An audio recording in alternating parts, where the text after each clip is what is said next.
देश में पहली बार कोरोना वायरस का एक नया रूप सामने आया है। देश के सबसे बड़े मेडिकल संस्थान एम्स में भर्ती एक मरीज में 4 बार कोरोना नेगेटिव आने के बाद भी इस मरीज के शरीर में कोरोना के खिलाफ एंटीबॉडीज मिली हैं। यह एंटीबॉडीज किसी इंसान के शरीर में तब बनती हैं जब वह कोरोना वायरस से संक्रमित होता है। इन एंटीबॉडीज को बनने में इन्फेक्शन होने के बाद 5 से 7 दिन का समय लगता है।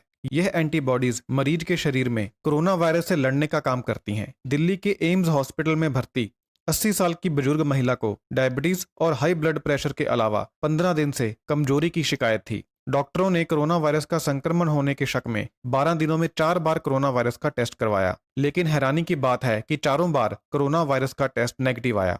ये सभी टेस्ट एम्स की ही अत्याधुनिक सुविधाओं से लैस प्रयोगशाला में किए गए थे। बार बार रिपोर्ट नेगेटिव आने और मरीज में कोरोना के लक्षण नजर आने के चलते डॉक्टर चकरा गए। इसके बाद मरीज को पॉजिटिव मानते हुए ही मरीज का इलाज किया गया और 5वीं बार एंटीबॉडीज की जांच की गई। इस जांच में मरीज के अंदर कोरोना वायरस की एंटीबॉडीज पाई गई।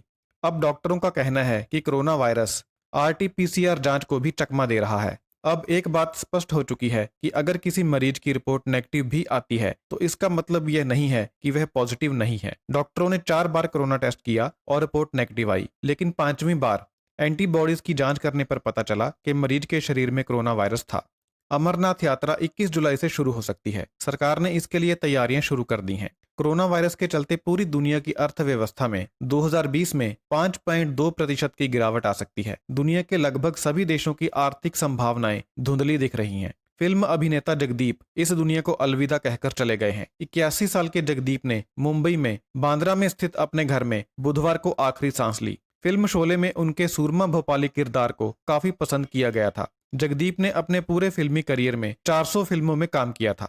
जम्मू कश्मीर के बांदीपुरा जिले में बुधवार रात को आतंकवादियों ने बीजेपी के एक स्थानीय नेता शेख वसीम बारी की और उनके परिवार के 3 लोगों की गोली मारकर हत्या कर दी, जिनमें वसीम का भाई और पिता भी शामिल हैं। इस हत्या के बाद प्रधानमंत्री नरेंद्र मोदी ने केंद्रीय मंत्री जितेंद्र सिंह से घटना को लेकर बात की। MIT में एक रिसर्च की गई है जिसमें दावा किया गया है कि अगर भारत में कोरोना की वैक्सीन नहीं आती है तो 2021 में भारत में हर रोज कोरोना के 2,87,000 नए मामले सामने आया करेंगे। इस रिसर्च ने कहा है कि भारत में कोरोना महामारी का सबसे बुरा दौर आना भी बाकी है। वैक्सीन या दवाई के बिना आने वाले महीनों में कोविड-19 के मामलों में भारी उछाल देखने को मिल सकता है।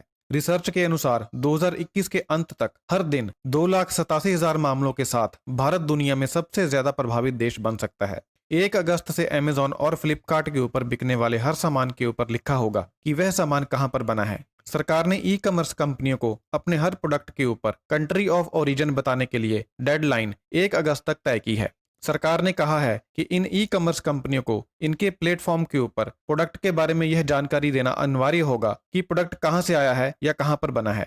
सुप्रीम कोर्ट ने एक बड़ा फैसला लेते हुए कहा है कि जिन BS4 वाहनों की बिक्री 31 मार्च 2020 के बाद हुई है, ऐसे वाहनों का रजिस्ट्रेशन नहीं होगा। यह ग्राहकों के लिए एक बड़ा झटका है। दरअसल सुप्रीम कोर्ट ने डीलर्स को 31 मार्च के बाद अपने BS4 वाहन बेचने के लिए 10 दिन का समय दिया था और इन 10 दिनों में उनको 1,05,000 गाड़ियों को बेचने की अनुमति दी थी, लेकिन डीलर्स ने इस समय के दौरान 2,55,000 गाड़ियां बेच दी।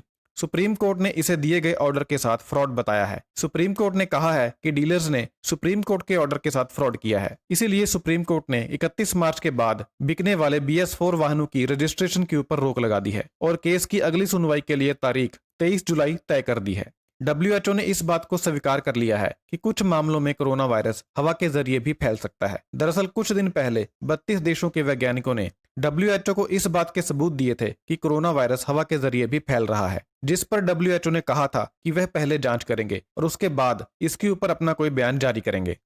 अब इस मामले में WHO ने बयान जारी किया है और कहा है कि कुछ विशेष मामलों को देखते हुए इस बात से इनकार नहीं किया जा सकता कि कोरोना वायरस का संक्रमण हवा के जरिए नहीं फैल सकता है। इसका मतलब WHO ने भी अब इस बात को काफी हद तक स्वीकार कर लिया है कि कोरोना वायरस का संक्रमण हवा के जरिए भी फैल रहा है। राजीव गांधी फाउंडेशन में फंडिंग को लेकर उठे विवाद के बीच गृह मंत्रालय ने यह फैसला लिया है कि सरकार राजीव गांधी फाउंडेशन की फंडिंग की जांच करेगी। इसके लिए गृह मंत्रालय की ओर से एक कमेटी बनाई गई है जो इन फंडिंग की जांच करेगी।